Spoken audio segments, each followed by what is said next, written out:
Greetings and salutations, universe. This is Creeta, and this is Omnifactory / Nami Factory. Look and behold this beauty. We are well into construction, and this monstrosity is coming along. I like it a lot. It is all built by hand. We do have virtually creative mode, and we do have features such as easy block building thingamabobber. What is that? Range? Is it range? There was a little easy? No. I thought I just... there we go. Effortless building. There we go. Reach upgrades. These allow us to sort of build like so, and you can do a whole bunch of stuff with effortless building, but certain things you just gotta do by hand, and effortless building, at least in my experience, is pretty glitchy. So inside... Oh, we came in the wrong way. Alright. Door opens automatically, and in the last base we had a tree. A mighty tree. And I thought, I just really want one in this base. And I showed us last time that we're going to be focusing on sort of clever jumping mechanics, like so. Oh, that's a busy inventory. And we have gotten quite a lot done. You can see some assembly machines back there. And in this corner, we have everything we need and a few extra things to make a few of the UV parts, so like motors and whatnot. So ultra voltage, we can make pistons, pumps. We can't quite do emitters and arms yet, but most things we can. In particular, the motor. This is the kicker. Especially rods. These things were taking ages. And I think I might even want to invite more in our base. So I'm just going to double up. Or, yeah, this already has a little bit. Now this will be able to hold 80,000 quite handily. Excellent. So, what are we looking at here? We have some assembling machines, or assembly lines over here. These things are going to be about, let's see, we had one of them, and this is 4 times as fast. I think this is 12 times as fast with all 3, though I guess this is technically 6, but I look at it as 3. And we even have some EBFs, electric blast furnaces, over here. Things are looking up, and if we want to take a quick peek at production, we can. So let's take a little look at UV. We have a lot of electric motors, conveyors, pumps, pistons, etc. And whenever we want to make more, it's just as simple as hitting craft.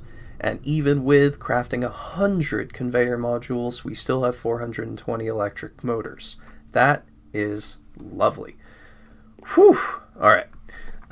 So the next thing that I think I want to get in here is a little bit of Enderium, but the other side of things is just proceeding with what we need for more wetware goods. So things like the SMD components, I think we already have thin silicone rubber sheeting, and Franco zombie thingamabobbers. That's pretty much it. And then in this sector, we need some europium and sentient ender. I don't think... Well, that's not too far off. So maybe some small coils, tritanium, etc. It's just a whole bunch of things that we had at the old base, but we're making everything from scratch here because everything is being made out of unique ultra voltage machines that take a ludicrous amount of energy. Once again, how we are powering that is with neutronium solar panels and eventually some creative energy sources. And if I must say, jumping between these rooms is a lot of fun, though we do need to work on the angles a little bit. This angle, is usually very nice, and we even have some kind of obvious pathways through walls, jumping up here, and we can even jump up to the next floor already, and behold, the next floor is coming together. Though I'm not too certain about this section because I kind of want this to be able to view up quite a ways, so we might get rid of that pathway. Anyway, let's get to it. So just as a reminder, this is how we do it. We have a machine interface machine controller. Inside of here, when you place it, you can put it in the different quadrants. You can either put it on a face or to the side like that, and it'll show up. You can also take them off with crowbars. Once they're on, you can interact with them with your screwdriver and affect what redstone strength it needs to control it. And it can either be inverted or normal, and we can control the signal with the drawers, specifically the redstone upgrades. Now that we have all that set up, with some of these are already set to very specific numbers, basically just I want a lot of Enderium. Now I'm going to grab a piece of Enderium for melting purposes, yoink, and we're going to grab some tanks. So I set up another quick little tank fill station right here. Hello, there you are. Perfect. And we're going to grab one tank and empty this because it's pulling on a redstone signal. So we'll pull another one, and this third one will not fill. I like it. We're going to come on over here and plonk down these guys. Ah, wrong spot. Come to me, thank you. And place. Shift right clicking will lock it so that if any other fluid tries to override the Enderium, it will not work. Now, it'll flow into the solidifiers below, making plates and blocks. Yeah? Yeah. Alright, now we're going to unlock the drawers, and I think it should try an auto output once we have it set properly, of course. There we go. And we can set all the other ones to be the same, like so. Now, once the system reads that things like plates and whatnot are going into the system, the other things will get grabbed. So we have Enderium plates being grabbed for the compressor, and these are going to be compressed into heavy plating for rocket ships, micro miners, whatever you want to call them, and the lathe is going to be making rods, and the wire mill Enderium wire. Sounds pretty normal. Excellent. Let's lock those back up. Unlock these, lock them again. And just like that, we have infinite Enderium stuff. Now, there are more Enderium parts we need to make, but I think these will do for now. Whew! Alright. Now, just gotta do that with all sorts of stuff. But having automated wetware circuits is amazing. The only thing is we do have to keep an eye on dragon eggs. But I think we're going to be good for a little while at 13,000. And that's at the other base. In this base, I think we have a few thousand, and they've been lasting us pretty good. Yeah, 1,000. I think we're doing very splendidly. Whew! That is so cool. Over here, we're going to have some... this is where active crafting is. Over there is passive. We have a mix in this base. And I've decided to kind of go for this really clean look. We can't even see the recipes. Maybe I'll regret that. Maybe not. Hard to say, but I can always check them down here. We have a whole bunch of rods and lathe-related activities going on there. And we have cable wrapping technology right here, which means next one should be somewhere over here. So all we have to do is grab our handy dandy axe. That's usually why the inventory is full. I just have tools everywhere. And there's our input bus and our output bus, and we can put whatever machine we want into the access interface, and we'll have a third one set up.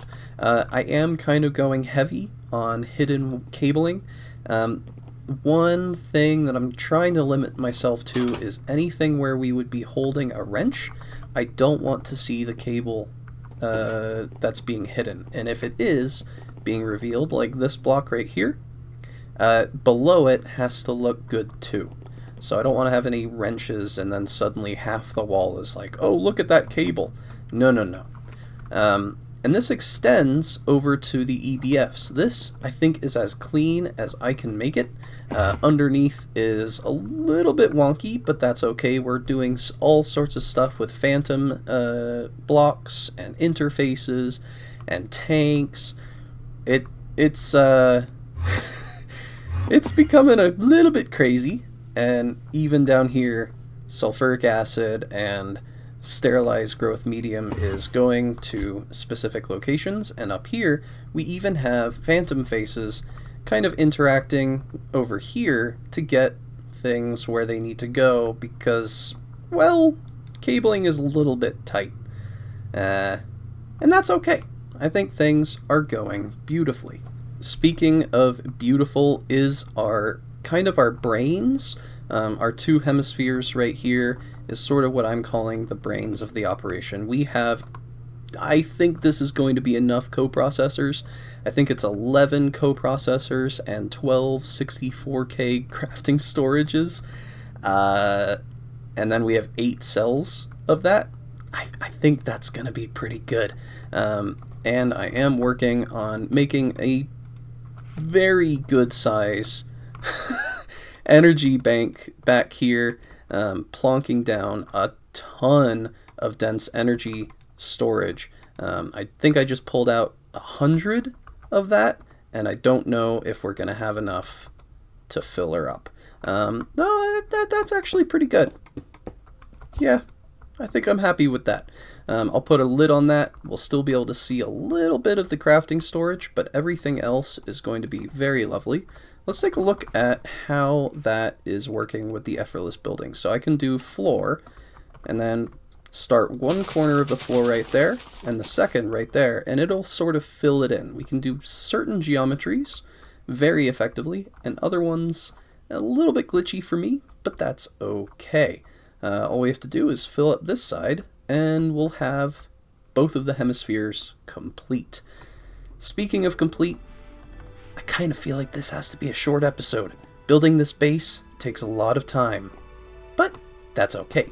Anywho, I hope that you will forgive the short episode, and I hope to see you in the next one. If you're enjoying this, I don't ask this very often, maybe hit the like button, or make a suggestion.